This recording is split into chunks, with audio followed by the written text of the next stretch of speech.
बिस्मिल्लाहिर्रहमानिर्रहीम। अस्सलामुअलैकुम fifth class. उम्मीद है कि आप सब ईमान और सेहत की बेहतरीन हालत में होंगे। तो आज हम 19 अगस्त 2025 का लेसन देखेंगे। सबसे पहले हम दुआ पढ़ लेते हैं। रब्बी यस्सिर वला तुअस्सिर वतम्मिम बिल खैर। ठीक है, तो हम अपने काम का आगाज़ करते हैं। पेज नंबर 83 पे आएँ। सबसे पहले हम अपना SLO देख लेते हैं कि आज हमारा SLO क्या है। ये 4th नंबर पे लिखा हुआ है, recognise that matter can be change from one state to another by heating और कूलिंग लाइक कैंडल वैक्स। ठीक है, कि कैसे जो है ना एक स्टेट जो है वो दूसरी स्टेट में या दूसरी फॉर्म में कन्वर्ट होती है मैटर की, तो उसको हम देखेंगे चाहे हीटिंग या कूलिंग से हो। हम अपना SLO देख चुके हैं, तो अब पेज नंबर 86 पे आए हैं। अब इधर डेट मार्क करेंगे। हाउ मैटर चेंजेस स्टेट, यहाँ पे आपने 19/8 की डेट मार्क करनी है। इसमें हम रीडिंग करेंगे। और पेज नंबर 87 पे देखें एक्टिविटी 5.3, इधर भी आप डेट लगा लें। ठीक है, तो हम सबसे पहले रीडिंग स्टार्ट करते हैं। रीडिंग में हमारे पास है how matter changes state. Look at the picture below, आपको जो तस्वीर दी गई है उसको देखें। An iceberg is melting, iceberg जो है वो मेल्ट हो रहा है, पिघल रहा है। Ice is a solid form of matter, जो आइस है वो सॉलिड फॉर्म है मैटर की, ठोस हालत है। That is changing into liquid form, ये लिक्विड में चेंज हो रही है, यानी बर्फ़ से ये जो मेल्ट होकर पानी बन रहा है।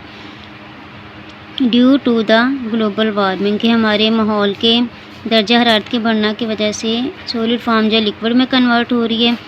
And increase in the average temperature of the earth. अब ये ग्लोबल वार्मिंग बता रहे हैं क्या है कि ज़मीन का जो है एवरेज टेम्परेचर बढ़ना शुरू हो गया है, बढ़ता जा रहा है, जिस वजह से जो सॉलिड फॉर्म है वो लिक्विड में कन्वर्ट हो रही है, किसकी, आइसबर्ग की। ठीक है, आपको इसीलिए पिक में दिखाया जा रहा है कि आइसबर्ग जो है वो चेंज हो रहा है लिक्विड फॉर्म में। It means matter can change it's states with the change in the temperature of its surrounding. अब इसका मतलब ये है कि जो हमारा इन्वायरमेंट है उसमें टेम्परेचर में अगर तब्दीली आती है तो मैटर जो है वो एक फॉर्म से दूसरी फॉर्म में कन्वर्ट हो जाता है। फॉर एग्ज़ाम्पल, यहाँ पे एग्जांपल दी है वाटर की। Water is liquid at room temperature. अब हमारा जो रूम टेम्परेचर है वो 25 डिग्री है। जब वहाँ पे पानी होगा तो वो लिक्विड फॉर्म में होगा, बट सॉलिड वो ठंडा हो जाता है जब, तो क्या बन जाता है, सॉलिड फॉर्म में आता है। सो इन अ सिमिलर वे, इसी तरह वाटर बिकम स्टीम। अब उसने बताया था कि कैसे वाटर जो है लिक्विड तो सॉलिड फॉर्म में जाएगा। अब यहाँ बता रहा है कि water become steam when heated, जब पानी को हम बॉईल करते हैं, उबालते हैं, तो उसमें स्टीम बन जाती है, भाप बन जाती है। तो ये देखें, तो अपोजिट कंडीशंस में बता दिया कि ऐसे सॉलिड से लिक्विड में जाना है, फिर लिक्विड से हमने गैस फॉर्म में जाना है। ये ठीक है, ये मैटर जो है ना एक फॉर्म से दूसरी फॉर्म में कन्वर्ट हो रहा है।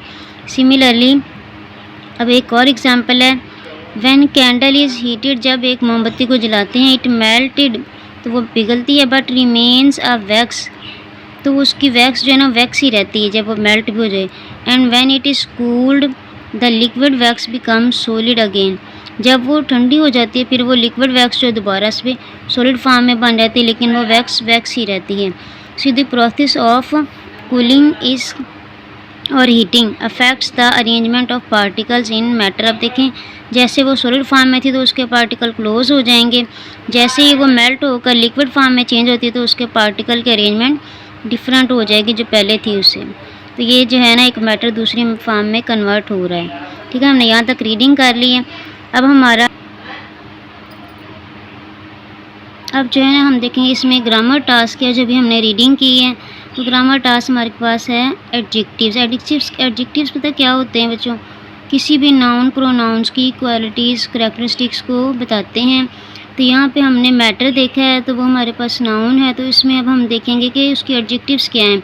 सॉलिड को भी अंडरलाइन कर लें, ये भी उसकी एडजेक्टिव है। लिक्विड है, यहाँ पे भी लिक्विड, सॉलिड, स्टीम, ठीक है, ये उसके सारे क्या हैं, एडजेक्टिव हैं। तो आप इसमें और भी तलाश कर सकते हैं, मैं 2-4 आपको बता दिए हैं। अब एक्टिविटी को देखते हैं। एक्टिविटी में देखें, use the diagram below to fill the given blanks on the changes of state of matter. तो वो सॉलिड जो है लिक्विड फॉर्म में कन्वर्ट हो रहा है, लिक्विड जो है वो गैस फॉर्म में, फिर गैस जो है सॉलिड में, तो आपस में ये इंटरचेंज हो रहे हैं। तो अब इस तरह की तब्दीलियाँ देखते हुए हम नीचे इस कॉलम को फिल करेंगे कि आपने बताना है कौन सी चीज़ सॉलिड से लिक्विड में जाती है, फिर लिक्विड से सॉलिड में आती है। ठीक है, देखें ये एक फॉर्म से दूसरी में जा रहे हैं, तो अब ये आपस में इंटरचेंज हो रहे हैं। तो आइस जो है वो मेल्ट होकर वाटर में चेंज होती है। अब जब वाटर को हम फ्रीज़ करते हैं तो वो आइस में कन्वर्ट हो जाता है। ठीक है, तो ये आपने इसकी फिल कर लेने हैं बॉक्स जैसे। अब लिक्विड से हम गैस में जाएंगे, तो वाटर को जब हम स्टीम करते हैं, बॉयल करते हैं, तो वाटर वेपर्स में पानी के भाप बनना शुरू हो जाते हैं। जब वो बॉयल होता है तो वो गैस फॉर्म में कन्वर्ट हुआ। अब गैस से अब लिक्विड में जाएंगे तो क्या होगा, ये इसका ऑपोजिट है।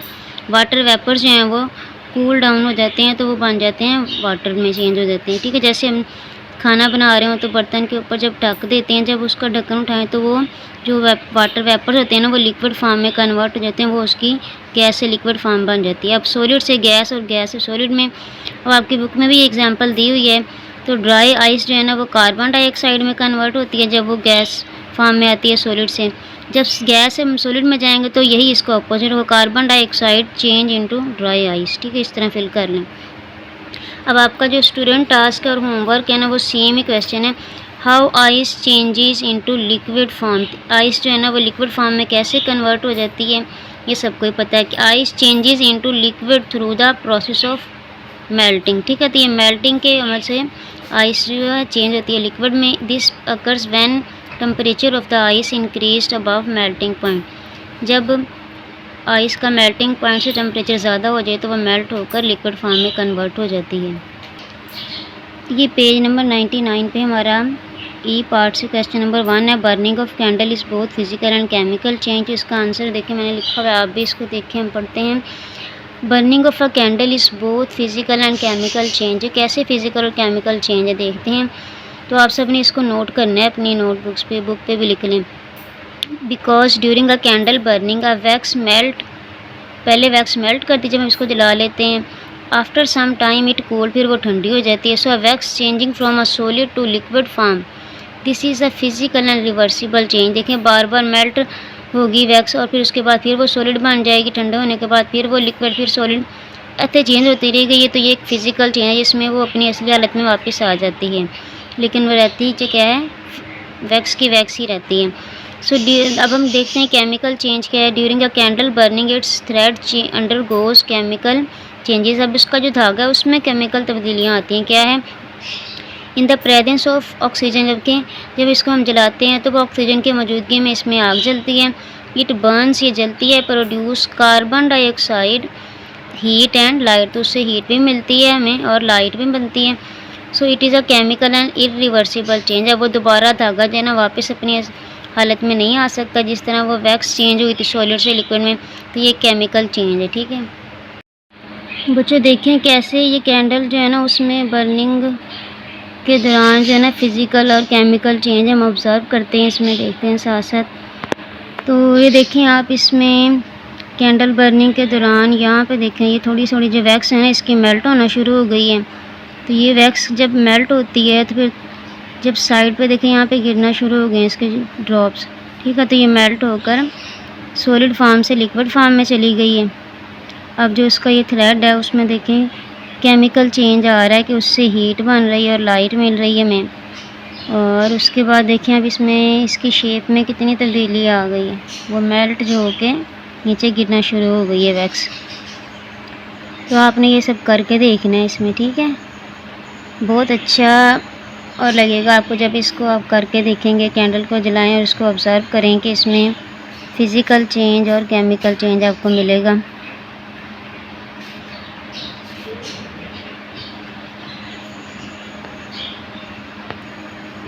जो आप इसमें देख सकते हैं ना, आपको नज़र आ रहा है कि कैसे जो है ना ये मोमबत्ती मेल्ट होने के बाद इसकी वैक्स कैसे हो गई है, यहाँ से सॉलिड से लिक्विड फॉर्म में कन्वर्ट हो गई। ठीक है, तो आपने इसको खुद भी करके देखना है ऐसे ही। बच्चों मैंने आपको इसका ना आंसर भी लिखवा दिया, तो आपने इसको नोट करना है और अच्छे से याद करना है। जो काम आपको दिया गया ना होमवर्क में उसको अपनी नोटबुक पे लिखें। जो लिंक आपको दिया गया है या भेजा गया स्कूल की तरफ से उस पर अपना होमवर्क अपलोड करना है आपने, और अपना काम अच्छे तरीके से याद करते रहना है आपने। और छुट्टियों को वेस्ट नहीं करना आपने, अच्छे तरीके से पढ़ना है। अपना ख्याल रखें। फ़ी अमानिल्लाह।